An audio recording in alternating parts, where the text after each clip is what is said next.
Tuna, sana bir şey sorabilir miyim? Sor. Yüzüme bak oğlum. Kameraya karşı konuşuyorum. Şimdi çatal sence etkili oldu mu yaptığımız videolarda? Oldu.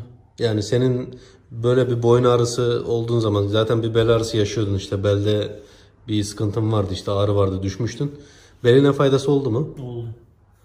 Nasıl bir faydası oldu? Ağrıyı azalttı mı? Vallahi düştükten sonra yaklaşık bir 4-5 gün sabahları uyandığımda falan çok ağrıyla uyanıyordum. Evet.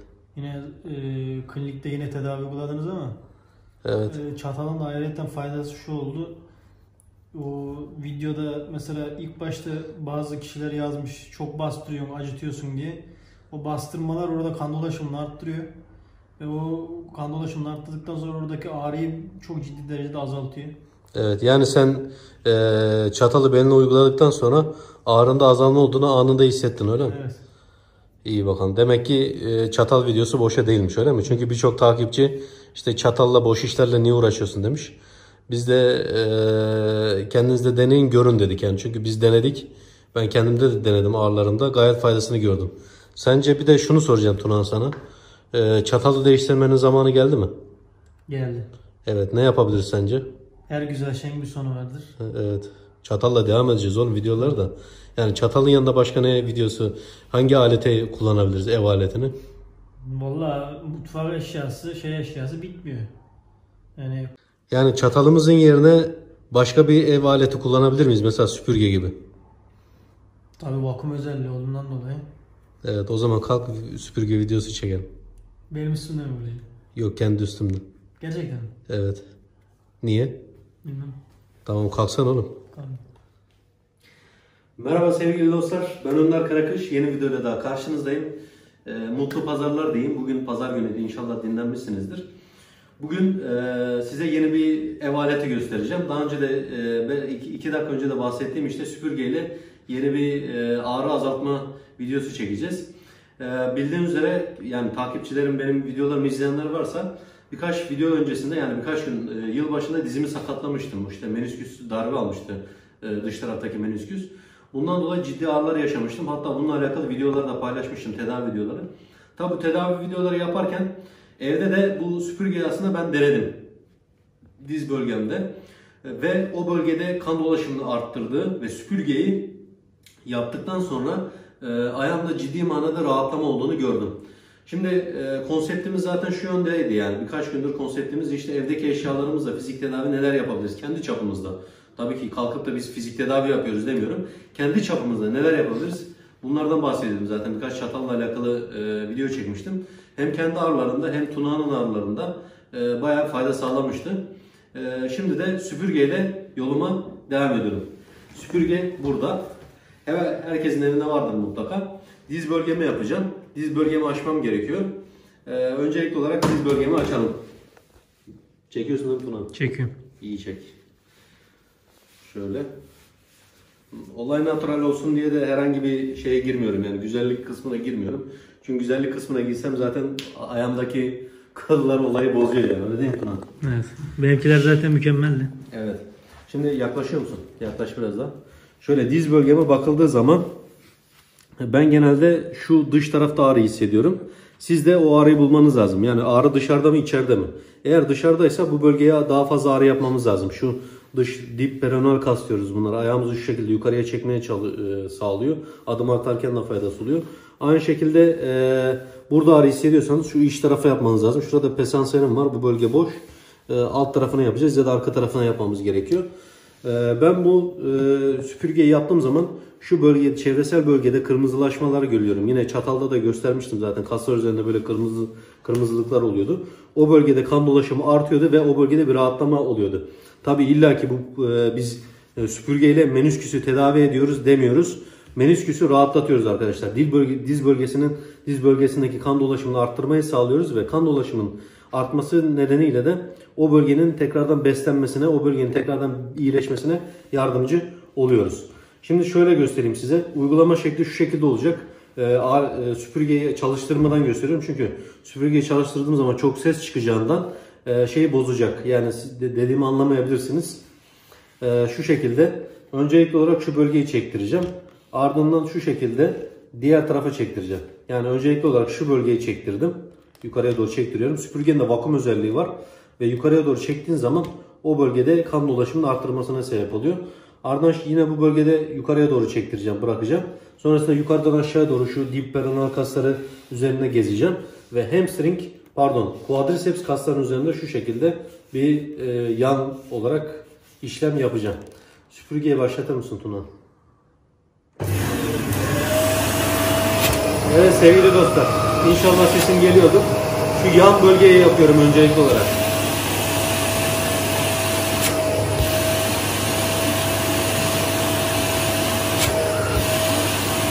Şu şekilde yukarıya doğru çektiriyorum. Üzerine gelip gidiyorum. Şöyle yan tarafa doğru gidiyorum. Burada ağrım arttı. Şu şekilde çekip bırakıyorum. Şimdi iç tarafa doğru yapıyorum şuraya.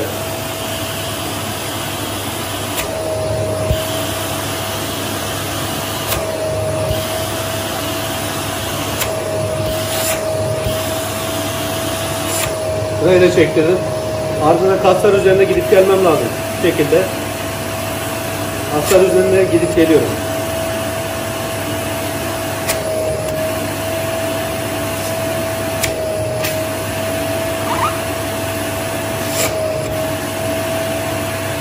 Bu şekilde kasların üzerine de gittim. Şu anda aşağı doğru gideceğim. Dip peroneal kasların üzerinde.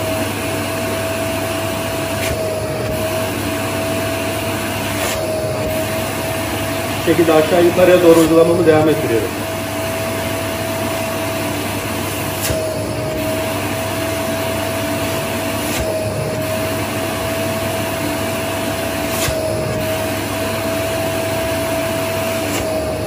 Ve arka tarafı da aynı uygulamayı yapıyorum.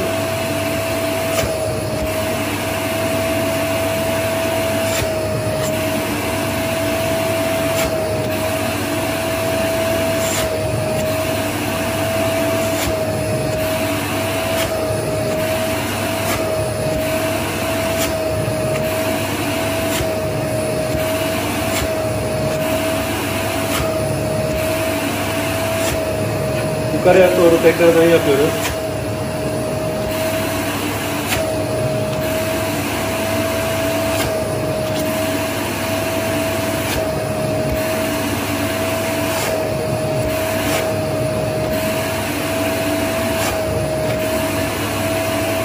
Durdur aparatı. Sevgili dostlar, deminki uygulamayı yaptıktan sonra ayağımızda da bir bölge var. O iki tarafı yapmamız lazım. İç menisküsün geldiği ve bağlantı kurduğu sinir noktaları var. O bölge, sinir noktasına yapacağız yine süpürgemizde. Şu bölge bel bölgesinin sinirleri olmakta ve bunun yanı sıra iç taraftaki menisküsten gelen sinirler var. Şu bölgede bir bitiyor. Bu bölgeye şu şekilde bir çekme yapacağız süpürgeyle. Aynı şekilde ayağımın dış tarafını göster onu. Ayağımın dış tarafını, bu da dış menisküsten gelen taraftan. Yani siz ayağınız eğer dış tarafta ağrı varsa şu bölgeye daha fazla yapmanız lazım. İç tarafta ağrı varsa bu bölgeye daha fazla yapmanız gerekiyor. Çalıştır süpürgeyi. Şöyle ayağımın iç tarafını çektiriyorum. Bu şekilde. Bu şekilde çektiriyorum.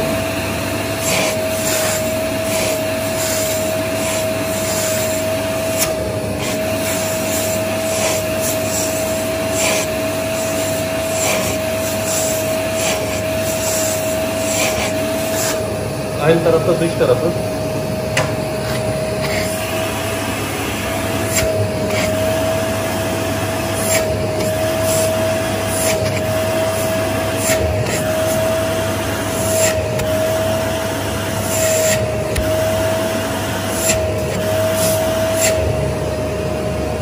Evet sevgili dostlar, bir videomuzun daha sonuna gelmiş bulunmaktayız. Dediğim gibi bugün de süpürge yardımıyla kendimize yine bir şeyler kattık, bir şeyler yapmaya çalıştık. Süpürgeyi yaparken şuna dikkat edin, acı verebilir, ağrı verebilir. Mümkünse şey olmadan, yani diz bölgenizde herhangi bir şey olmadan şu eşofmanı çıkartın mesela, o etin üzerinden yapın direkt. Eğer çok acı duyuyorsanız, yapamıyorsanız, çok ağrı hissediyorsanız bir şey giydikten sonra, şu şekilde bir eşofman giydikten sonra bunu eşofmanın üzerinde de yapabilirsiniz ama eşofmansız olduğu kadar etkisi olmaz. Yani direkt etin üzerinden yaptığınız kadar etkisi olmaz.